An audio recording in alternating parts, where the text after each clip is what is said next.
Well, it's another very warm welcome back to all my vintage dirt bike enthusiasts, especially to my YouTube subscribers who help keep my video channel so popular despite these very unprecedented times that we find ourselves living in. Now, in my next featured video we're going to browse over another machine that's a popular favourite among vintage racers around the globe. So please hang around for the next few minutes as we check out Dermot McIntyre's 1984 YZ490 Yamaha.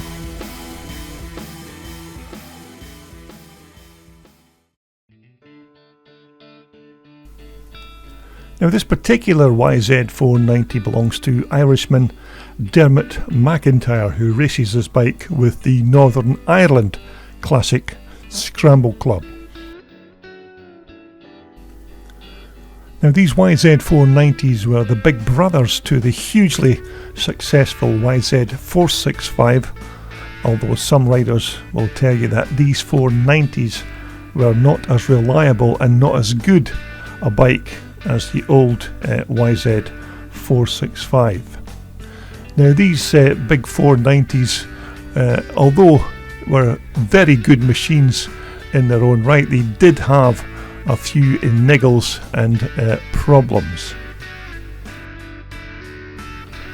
Now, riders used to complain that these 490s could be very difficult to start, whether they were hot or cold.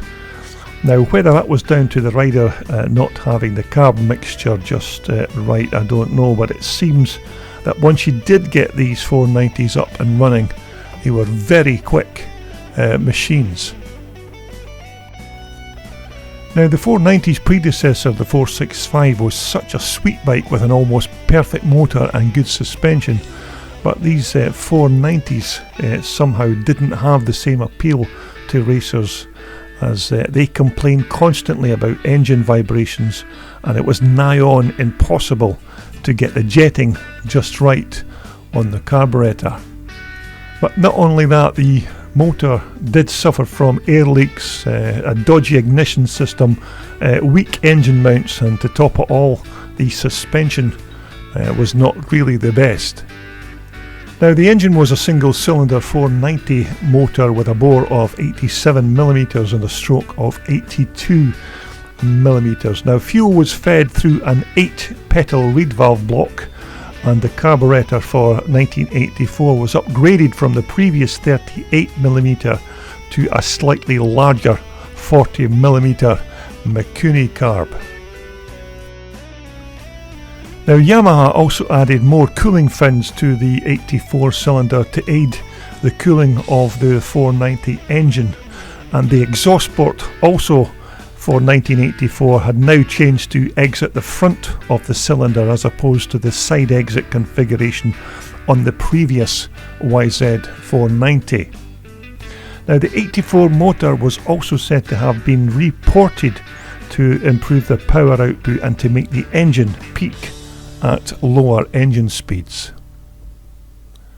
But in reality, this 490 motor suffered some fueling problems and vibrations that would leave riders' hands numb just trying to hang on to the bike, as it vibrated your teeth from their mountings. Now, that's why basically many of these YZ490s were later nicknamed the air hammers, because of the pinging and other strange noises these motors would make when running. Now, in fact, Yamaha on later models would use rubber blocks between the cylinder fins to try and dampen down these annoying rattles. Now, this little plastic bottle affair is the Yamaha Energy Induction System, or YEIS as it was known, and this was basically designed to supply the engine with an initial boost of air fuel mixture contained in this little plastic reservoir or bottle. Now, it was connected from the inlet manifold by this rubber hose, and when you cracked open the throttle, this mixture contained in this little plastic bottle would flow into the engine and give you that initial energy boost, so to speak. Now, as far as I can recall, these Yamahas had 43mm forks on the front, and these were fully adjustable for damping and compression. They were decent enough forks for 1984, although you had to experiment a little bit with various settings and weights of oil to get everything just right. Now, a twin leading front brake, of course, with Yamaha's supposedly innovative Z spokes system, which were basically two spokes when joined together formed one big spoke that stretched from one side of the rim to the other. Now, these spokes zigzagged through these raised lugs that were cast into the hub, which were notorious for breaking off, leaving you with a huge dilemma if you ever wanted to rebuild a brand new wheel. Now, naturally, a rear single monoshock on these 84 bikes, and to be truthful, these rear suspensions on these bikes were not that great, although others may say it was bloody awful, but that's another story. Now, there was plenty scope here to get the compression and rebound settings just right, but it was extremely fiddly, and even when you did manage to get it dialed in, it still wasn't the best in terms of Yamaha's suspension systems. And also, as you would expect, the rear shock had a gas charged remote reservoir, which this time was made fully accessible to the right hand side of the bike, where you could get full access to adjust everything from rebound dampening to compression. Now, these 84 YZ Yamahas were fitted with an alloy box section swing arm and Yamaha's revolutionary monocross suspension system. Although it looks like Dermot has forgotten to secure this rear chain adjuster on this side of the bike, so I hope he spotted that before he took the bike onto the track. But nevertheless, Dermot has fitted a brand new chain and sprocket system to his YZ490, so that maybe make up for that loose chain adjuster.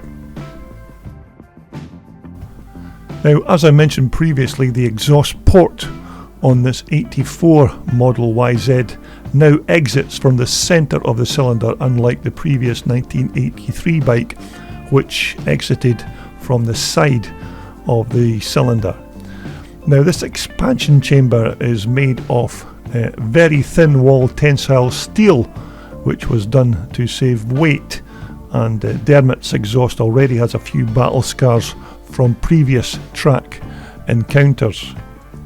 But this again is then bolted to this alloy answer square section tailpipe, which of course is not the original part for this bike, but it still fits and looks a treat.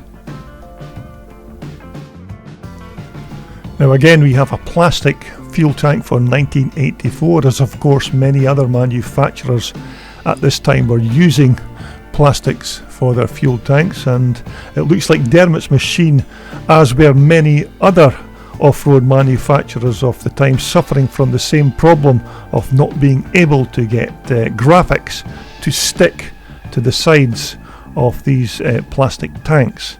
Now, the 84's fuel tank was also slightly narrower than the previous 83 model bike.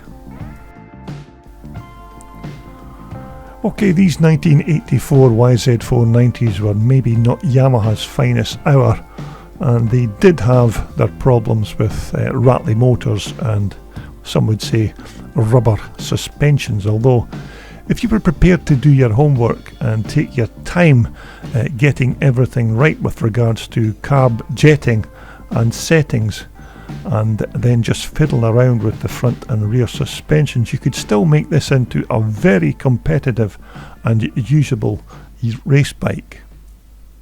But for me personally, if I was looking for one of these Yamaha YZ racers, I would still keep a lookout for a decent second-hand YZ465, which in my opinion, was a much better bike, and some would say just as quick as this 490.